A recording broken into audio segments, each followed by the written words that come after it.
Hello, and welcome to my listeners to this Focus Points interview with Dr. Ozzie Masalehdan.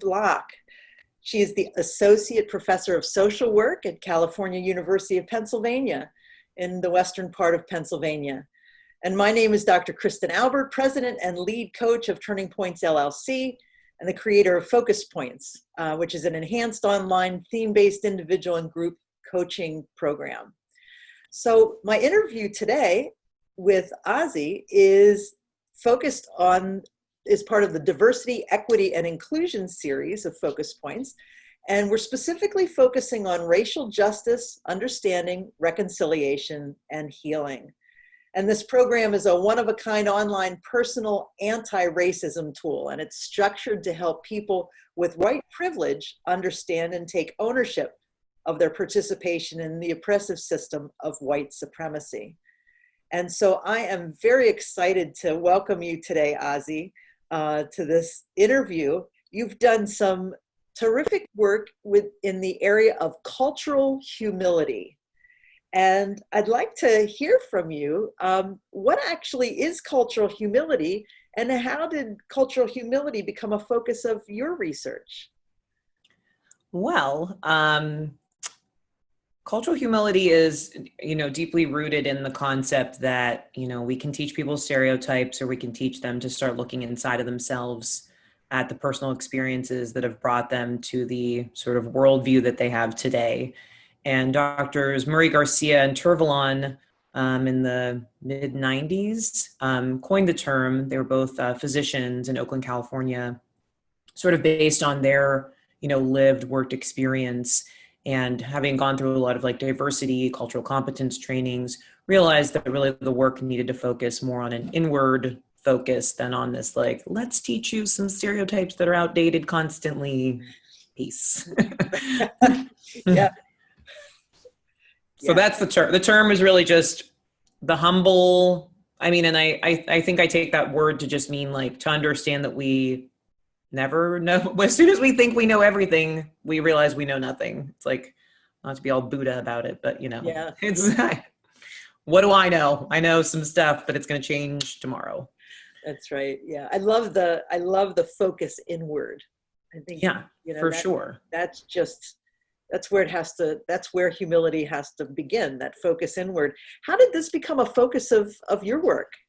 I guess it's been a focus of my life. So I would say that at some point, during my academic career, probably when I was at Youngstown State, I was there 2012 to 2015. I sort of started on a path of assessing my undergraduate students in social work, and their sort of development of cultural humility. Cultural competence was the term really being used so widely in social work at that time. And so I did some assessments and sort of tried to look at it from a quantitative perspective, realized pretty quickly that that was going to fail because it's really a very qualitative concept. So how can one really assess this with a Likert scale, which is, the 1 to 5 kind of questions. So I think it was then that I sort of started on an academic path about this. So about 8 years ago, I started, I suppose, a real academic pursuit of this concept of cultural humility. But, having been born into a family where, as you know, Chris, since we are cousins, full disclosure here. Yeah. I know identical cousins, clearly, but, cousins nonetheless. The cheekbones. It's the cheekbones. I actually attribute these to the Persianness, but I like that you think that this is gear related. But I think so my mom's family, obviously our family, has been in southwestern Pennsylvania since 1799. So on that layer, there's a lot of deeply rooted in this place. But then my father's an immigrant. So, nobody ever believed that I was when I wrote an essay in first grade. My mom talks about this often, where I talked about our family coming over in the Mayflower. And my first grade teacher failed me and said that this was not true and was not my family history. So, I'm 5 because I was born in October and I started kindergarten at 4. So I was 5 years old in first grade when this happened to me. Wow. And I don't remember that event. I remember going up to her office with my mom like talking to me about it, like the way childhood memories are really more what people have told you about the memory than your own visceral actual memory of it. Yes, yes. And so what's heavy to me about that is that, this woman also had a layer of diversity within herself. And it just underscores that all of this is really related to like how majority culture approaches people who are non-white, even though like, let's get the nitty-gritty of that is that Persian is not considered an ethnic minority or a racial minority on any kind of like census or gathering of data. And if you did it now, it would be like perceived as being like Islamophobic, right? So like I don't even know where I sit on that at this point in time, but I've always been white. There's been no other option for me, but I'm clearly not white or have never, or again, like I said to you before, it's a chameleon status where I am in places where people know that history of me and meet me perceived as white, but when I'm with people of color and they meet me perceived as a person of color. So it's like a lot of us folks who do not sit clearly on a point, which there are more and more of now. We, especially in my generation of people born in the, late 70s, early 80s, we're coming up into this and we're like, so we understand your issues. We've experienced that personally and we'd like to help. Yes. So that's long answer to short question. No, that's great.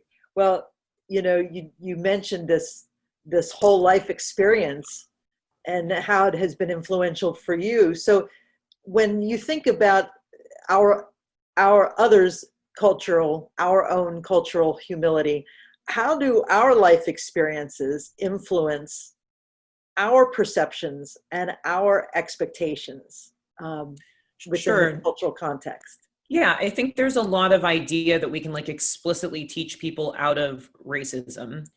And I think that falls on its face because a lot of the racism we're taught is implicit. And so, I could give the example of driving a kid to school, driving through a neighborhood of color and locking the doors. And so without saying a word, what have you taught this child about this neighborhood of color?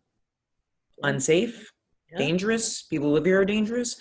So there's a lot of work to be done for people who are, older or like need a different kind of learning at this point.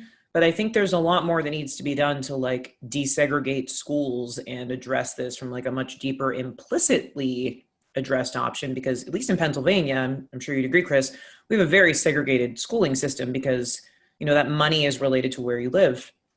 And so these schools are not, equally funded. I mean, even in the city of Pittsburgh, like Mount Lebanon School District has its own ice skating rink. I mean, indoor ice skating rink. That's a suburb. That's like a drop outside, and like the city of Pittsburgh is like in financial crisis. But, again, people are just like, well, that's where my kid goes to school and that's where my tax dollars are. So that's where it's just my. And if we see it like that, that's built into that other piece we're talking about with like nationalism and perceptions of what is ours versus what is mine. And I think a lot of that is very racially related. So my short answer is I think it relates to this implicit versus explicit piece. And I think there's a lot that we have to unpack in terms of how we teach people implicit racism on a daily basis. Yes, so critical. And so as folks that are taking advantage of this time to really do some deep soul searching, I'm going to make the assumption that the people who are willing to jump into this work have some degree of humility, or at least they've got some degree of humility that they're willing to jump in. And maybe that's not a safe assumption. What do you think about that?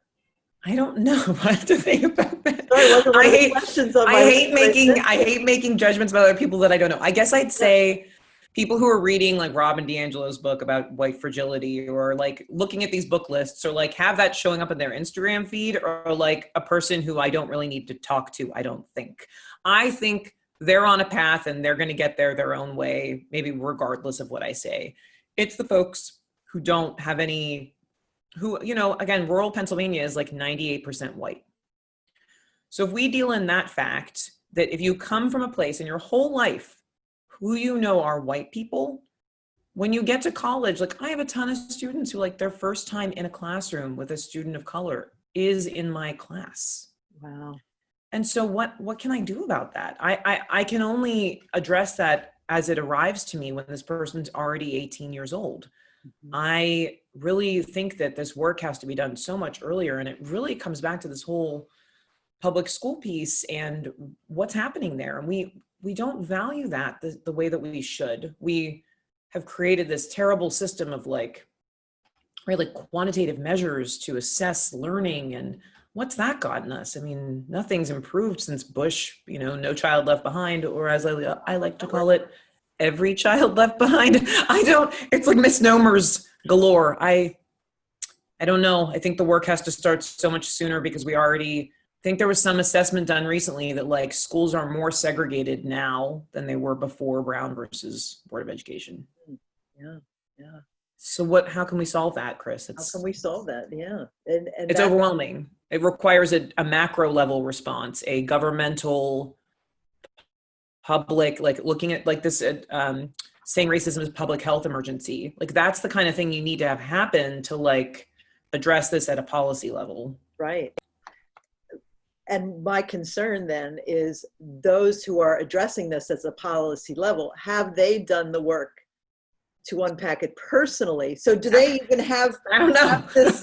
have this cultural humility? Do they even have this? Have they, I see that as a huge gap. Yeah, it would be awesome to have like at the college level and high school level, a course in cultural humility, equity, inclusion as a part of curriculum. I think that's a place to start with people who can like maybe deeply conceptualize these things and start to unpack whiteness. But I think at a younger age, what you really need is to have like mixed race, mixed income, mixed ethnicity learning pods where children are together in these places. And I don't know how you do that in a rural white place. Right, right. It becomes a more complex question for me to answer. And I don't know that I guess the thing I learned about humility is like, there are questions I have to which I don't have the answer. Right, right. So how does one who wants to do this work, this self work, how does one keep their own humility in check? Wow.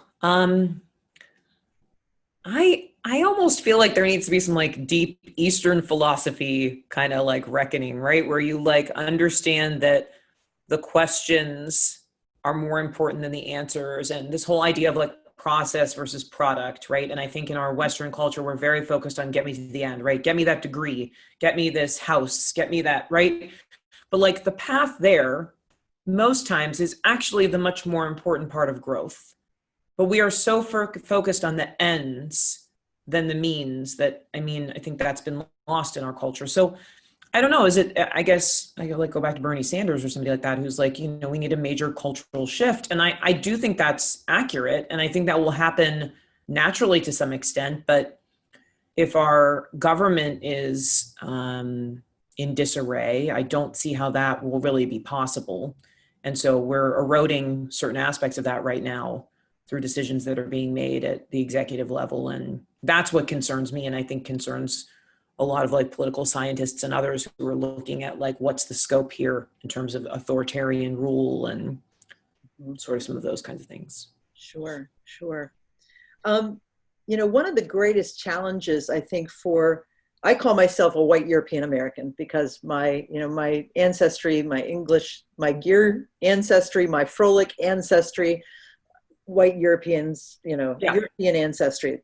And I see as one of the challenges for white European Americans who have not grown up in a diverse culture. So you're talking about that 98% white in those schools that, Sure. They have no experience. Yeah.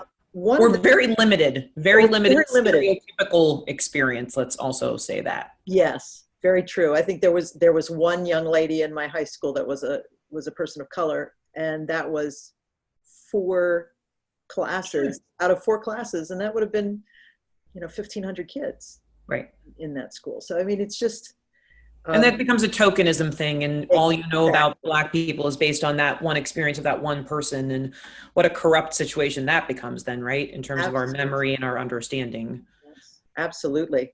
So one of the challenges then is to creating those productive and authentic relationships Yeah. with, and I'll throw out BIPOC, so our Black, Indigenous, people of color. Could you shed some light on some things that we can do, or things that we should keep in mind if we hope to create productive and authentic relationships? Yeah. It's such a hard one for me, Chris. This is where I come into my, I get deep in the theory piece. So I worry about relying on an individual or person of color to teach a white person, Absolutely. right? And I don't think Yep. that's ever the role of a person of color, to be the teacher to you. And I myself have fallen into this role almost on a daily basis for most of my life. And Mm-hmm. so it's a very familiar role to me, and I am burdened by it constantly, Yes. but also recognize that part of my life mission is to address this meaningfully for others. So, right. So that the next generation comes after me maybe doesn't experience what I experienced. I think about it the same way as a mom, sort of I want there to be family medical leave that would address all the issues I face. Right. And I think, again, I think about our culture, and sometimes we're not built out like that. We're built out very selfish. So then I think about this idea of how do we have those conversations, or where do we start? And I think the point is that it's asking a lot of people of color to represent a sounding board or a place to have those discussions. And I wonder if the work is done with more people like myself, who float in between two worlds and are never accepted really fully by either, sorry. In the Persian world, I'm not really Persian because I don't speak Farsi. And so I'm kind of out, and I've always been on the outs, and that's the way that is. And then with white people, I mean, again, we're cousins, but my name is mispronounced on a regular basis, again, daily. Yep. So again, what can I do about that? I can't change other people. I accept them where they're at. I take all my social work values. I accept people where they're at. I see myself as if I come back at people with negativity, that's just gonna bolster their stereotype of people like myself. And so I've built out friendships and relationships with people who are very different from myself. I'm very liberal. I'm very, democratic or whatever. But I have friends who fall on the exact opposite end of that spectrum, who are extremely conservative, identify as Republican, voted for our current president, et cetera. So organically, I've created those relationships because I think it's important to have people like that in your life. But what if you're 60, or what if you're 50 and all your friends are white, and you're realizing oh, schnack, I should have this isn't what I want. I don't know that friendship's where to start, or even a talking relationship is where to start. I think what we talked about earlier is going back to history, and maybe diving deep into even your local history to better understand some of the ways in which this oppression has happened in your own backyard, in Pittsburgh or in Lancaster, wherever you're from. And maybe seeking a path to advocate on that behalf, seeking to get involved and do something that you're passionate about to make a difference there, and be a voice for others is a good place to start. And probably organic relationships would come out of that if you were genuine in your push towards that justice. Yeah. Yeah. I love, I'm feeling affirmed. I think talking relationships just puts so much on the other person that's just absolutely very yucky to me. I don't want to advocate for that. I think if you develop a friendship and those conversations happen organically, that's a thing. But to seek somebody out just for that purpose feels very unculturally humble. Right. Yep. Absolutely. And I know that's a struggle for a lot of white European Americans who are in this space right now and wanting to do something, wanting to, feeling this need to do something, because as one of my friends who is a person of color said, well, white people read books.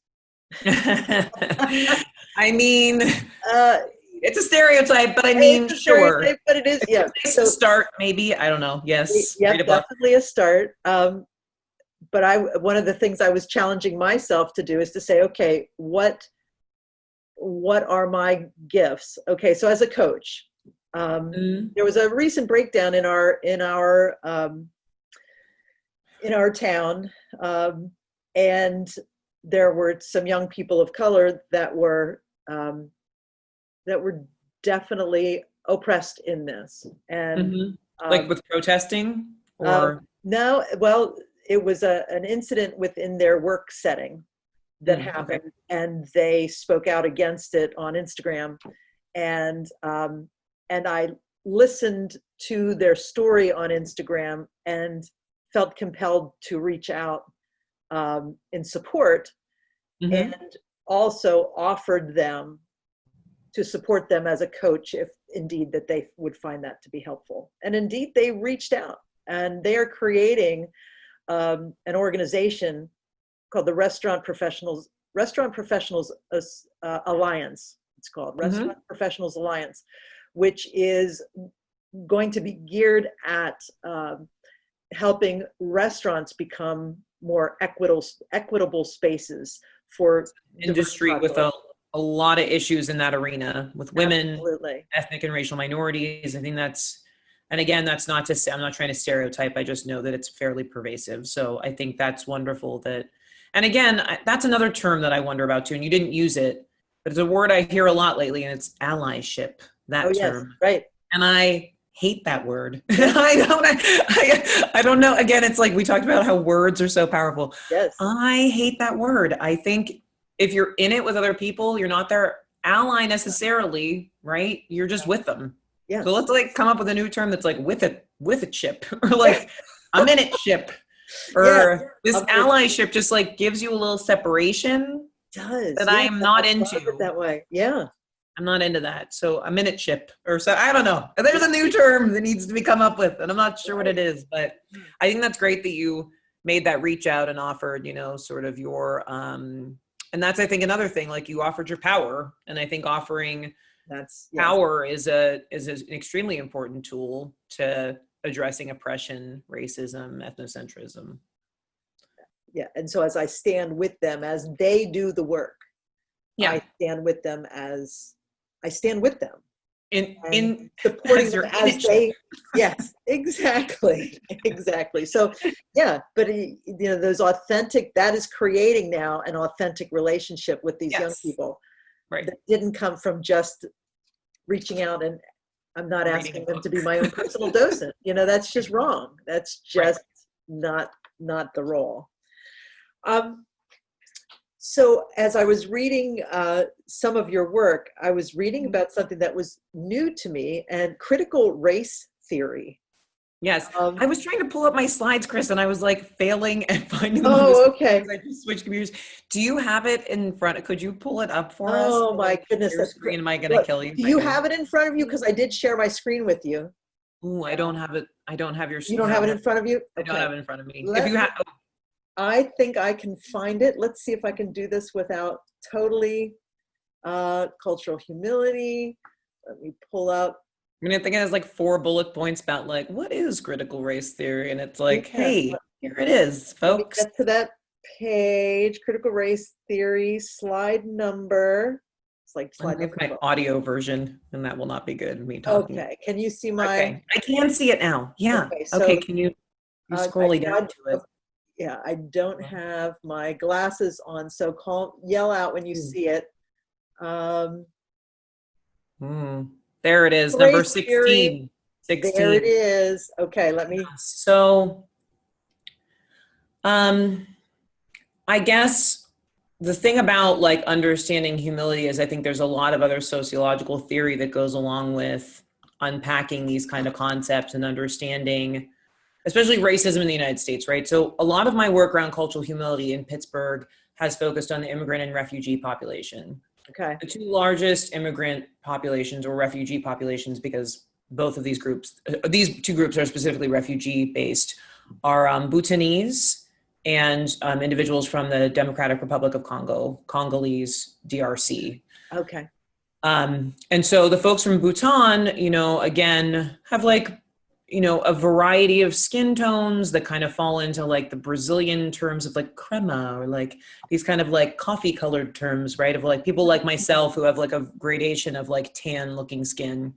But the individuals from DRC are Black. And so for them, it's real interesting, this notion of like, what do you experience when you're an African refugee in terms of your experience in the United States? Because you get a weird form of racism.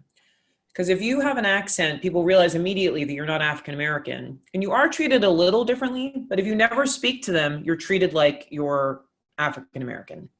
And it shows those layers, and it shows the complexity of this. And this, you know, outlines these kind of 4 different like pieces of this. And the normalcy of racism, I think, can be explained through a concept like driving while Black, or the kind of things that Black parents have to explain to their Black children from a young age. And I'm sure you've seen a lot of those Instagram videos where parents talk about sort of preparing their children for the racist world from a young age. And that's the normalcy piece. And that's awful. It's awful that, you know, as a culture, we have to explain to our children that this is just the way it is. And you shouldn't wear a hoodie at night because this could happen to you. You shouldn't walk alone, jog in a neighborhood because, and that's that first part. Right. Yeah. That second part is about the narratives and myths, right? This like all the awful stereotyping that keeps us in place in terms of not moving forward with sort of the capacity to be anti-racist. And I guess I would say, you know, I don't want to offer any stereotypes, but, you know, there's a deep belief in the United States that Black people are not as smart as capable as. There's like this very deep-seated perception of us, which is a bastion of slavery. And people tell me, you know, I've heard many, even my own social work students, like slavery is a long time ago. And like, respect, I get it. It was a long time ago, but like it's, parts of it have remained a part of our culture all this time. And to say otherwise is to be obtuse about what the reality is on the ground. And so I say that to them. I'm like, well, there were separate water fountains when my mom was a kid, and she's like still alive. And there's people alive whose parents were enslaved. So like, I feel you on the, like, it was a long time ago, but like, that doesn't mean it's over. You know, dinosaurs are dead, but they're still birds. So like, I don't know, like, it's just, I'm not sure what the analogy is to like bring this forward, but like this idea that we're done or we've solved this is a joke. And I think it just, again, plays into all of this as a part of like, well, that's over, so we don't have to deal with it anymore. The third part really gets into this piece that you're talking about, Chris, the idea of like, if our needs kind of come together. And I honestly think the pandemic's what brought that to a point. Mm-hmm. People's feeling of unsafeness, all people's feeling of unsafeness, especially white people feeling unsafe during COVID, is what made George Floyd's death different than Trayvon Martin's, different than, you know, Tamir Rice, different than any of these other individuals' death. Because it was at a time right after COVID when we all felt vulnerable, when this man was so blatantly murdered in front of a camera. And so that's an interest convergence piece. Right, yeah. And then the last part is like, you know, that call to context. So, and that's kind of like maybe this, right? This idea that here, what are we doing? How are we addressing this? And how are we going to push this forward so this narrative doesn't stop? Because, you know, I just think about things like what happens every time there's a massive school shooting, right? Where like for 4 months, 3 months, 2 months, people are paying attention, talking about Columbine, talking about, you know, Newtown, and then it just falls off and we stop paying attention. And nothing actually changes. We just revert back to maybe one piece of one policy, one like, we'll give them something so they'll shut up, changes. And, you know, from my perspective as an academic, like part of my, you know, my call to context is to keep this narrative going in whatever way I can. So I think it's important that we are all working on this and don't just see this as like, you know, we elect Biden and he has a running mate who is a person of color, that we've solved this again. Because clearly having Barack Obama as president didn't solve Jack S-H-I-T. If I go ahead and say. I just don't even, yeah. It's like people are like, we have a black president, racism's done. You're like, well, I'm sorry, but no, it's not done. It's a great achievement, moved a lot of things forward, but to think it's done is, again, just, I don't know, like a part of what the majority culture wants you to think so that you'll shut up about it so that we can just get back to business. Right. Yeah. Yeah. Status quo. I heard it explained as the days when Obama was our president was that sense of what we aspired to be, but what we're experiencing now under the current administration is really the reality of what we are. Yeah. And I always talk to my students about this, and I believe Barack Obama is the most electable black man ever because his mother was white. He was raised in white culture in many ways, but identifies as a black man and is a black man, right? And experienced all that racism and all that crap that goes along with it. But culturally, by many, was seen as palatable because he didn't fulfill their stereotypes. And so I think that there's so much of that we like, people just, I don't know what they're doing. They're like not paying attention, or they're not trying to analyze this, or I'm just in a place of like mental Olympics all the time dealing with this. I don't know, but huge Obama fan, not a huge fan of some of his decisions, policy wise, but huge fan in terms of humanity and who he is. But I don't know. It's optics show in many ways all the time, isn't it, Chris? Yes, it sure is. It sure is. So as we come to the end of our time together, I guess I just want to open up to you any last words of wisdom, any final thoughts as we wrap up this time?